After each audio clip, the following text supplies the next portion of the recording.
Hello and welcome to the Bonsai Garden. I had a request in the comments asking if I would do a video of the 10 favourite trees in my collection. And yes, I'm looking at you, Aaron Leslie. Now, asking me to pick 10 trees out of a collection, or perhaps 140 trees, is a little bit tricky. It's a bit like picking your favourite child. Although everybody knows every parent has a favourite child, they're just not really supposed to say that out in public. Now, I'm not claiming that any of these trees are world-class trees, but they are trees which I own, some of which I developed myself, some of which I bought, but they're favourites in my particular collection. So without further ado, let's get to my list of my 10 favourite trees out of my collection.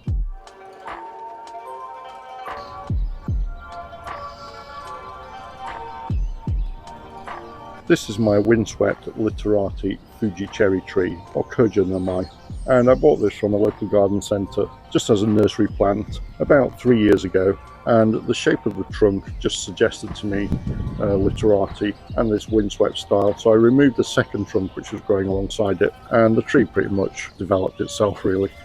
In spring it gets lovely delicate white pink flowers on there, and the canopy gets a little bit dense after that and just needs a little bit of trimming.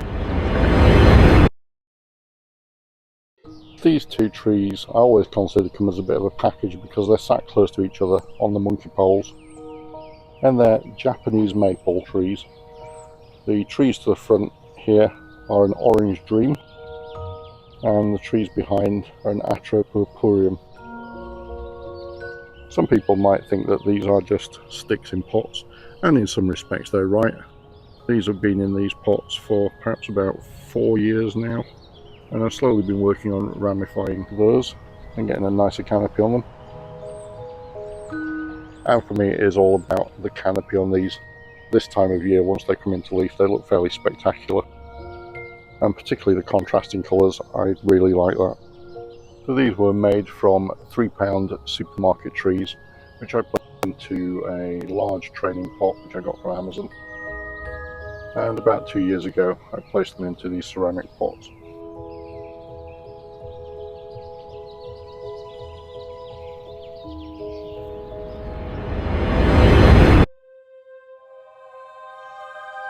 I have here a lovely, what I call the ram's horn juniper tree. And again, this is a tree that I saw at All Things Bonsai, and I've seen it in the nursery a couple of times and walked past it. It's a tree that I took away with me in my mind that I was thinking about for quite some time, and it was just before my 50th birthday, and I thought, what the hell, I'm going to go and treat myself to that tree. So in the time that I've owned it, it's thickened up the foliage a little bit, had a bit of trimming to try and separate out the pads, and it's currently in need of me applying a bit of gin fluid just to clean up some of the dead wood on there. But I call it the ram's horn juniper because of these lovely little twisty gins on the tree. This Chinese elm, root over rock, again it's another tree that I got from All Things Bonsai, and I was drawn to the look of the roots growing over that bit of tufa rock, and to me it looked like the face hugger out of the Alien films, the way that it's clasping to that rock.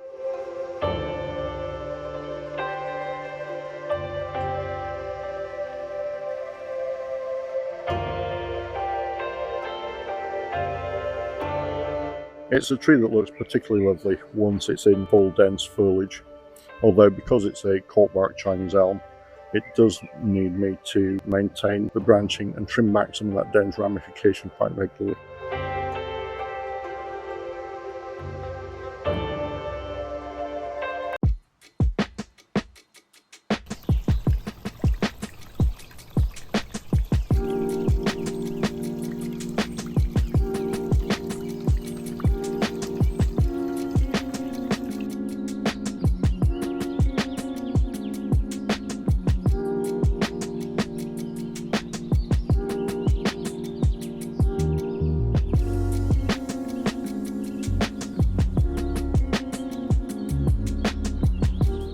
This lovely little Japanese white pine is a tree which I bought from All Things Bonsai last year, and when I went to the nursery I was looking around for a Japanese white pine, and I'd seen some taller trees in the nursery and on the website.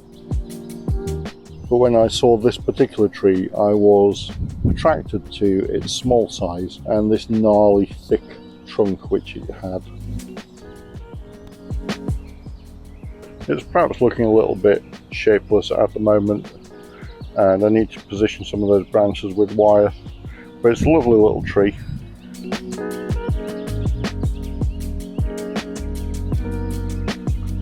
And one which I think has got a great future and plenty of potential.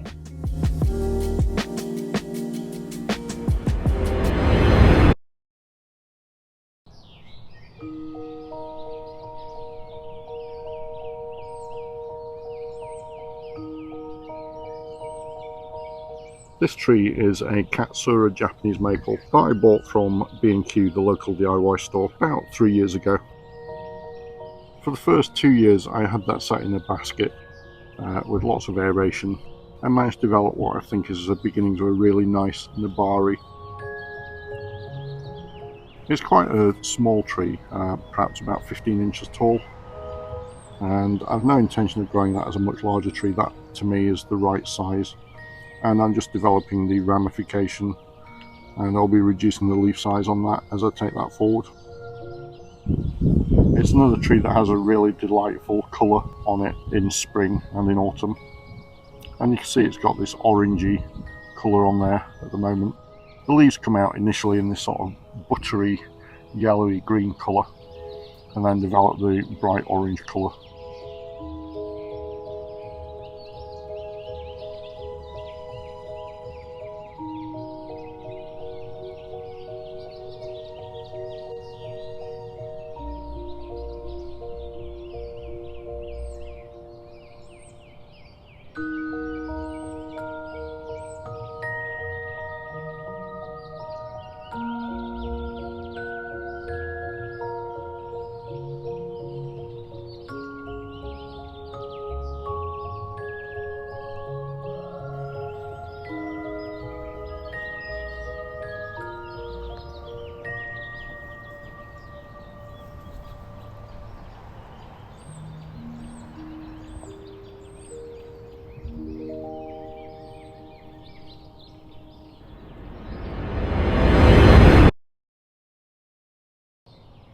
This is probably one of the taller trees in my collection, and this is a larch tree which I bought from a bonsai nursery, Banksia Bonsai, in Wisbech on the way back from a holiday on the Norfolk Broads. The canopy has thickened up quite pleasingly in the last 2 years that I've owned it. This is a tree that's mainly maintained by clip and grow, and I think it just has a really pleasing shape to it.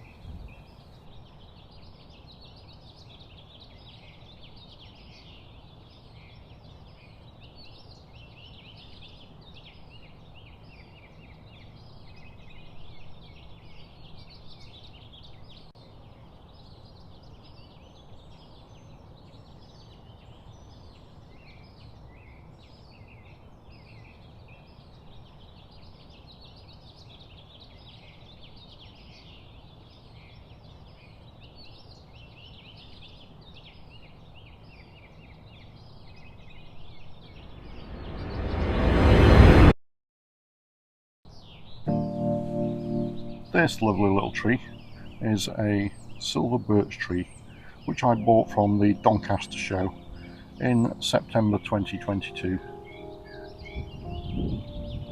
I was drawn to the squat trunk and the deadwood feature on the front, the ura.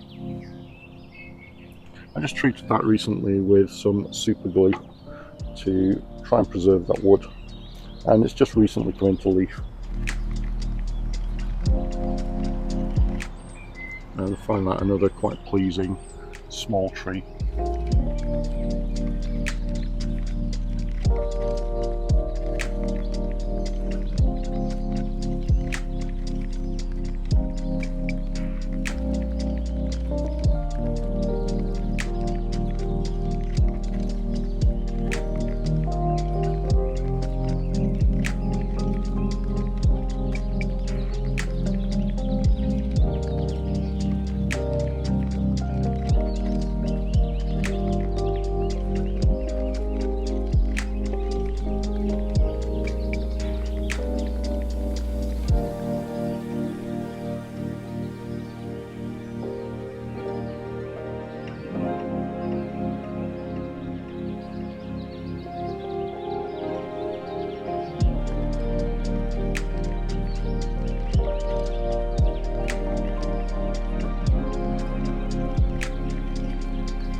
This tree I call my Corkscrew Deshojo, and it's a tree which I bought from Greenwood Bonsai about 2.5 years ago.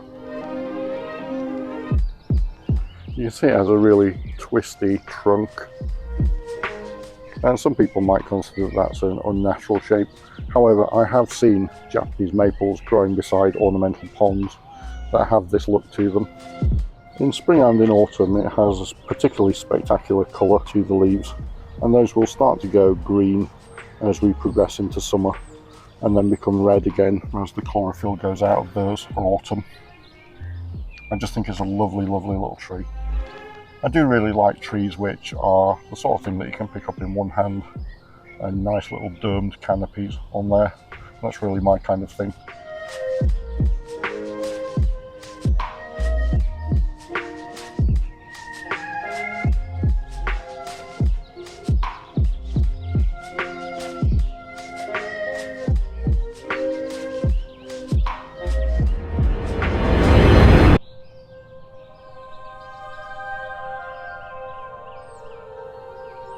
Of course, anybody who's seen any of my videos previously will have seen this large crabapple tree, and it's a tree which I bought for myself as a souvenir on a visit to Herons Bonsai about 2 years ago.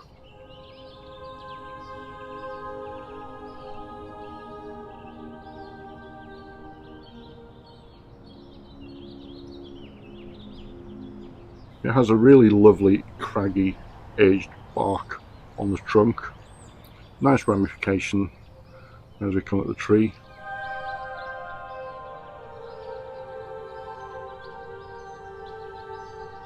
In spring it develops a really fantastic blossom, pink buds which open out into beautiful white flowers.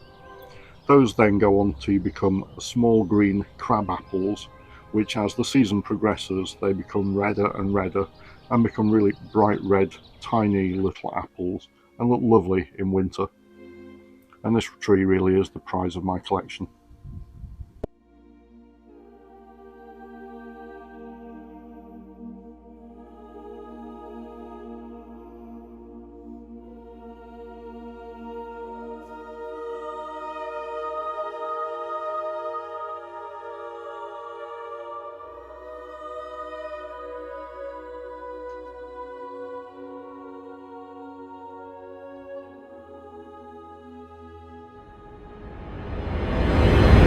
So I hope you enjoyed that and found something inspirational in there.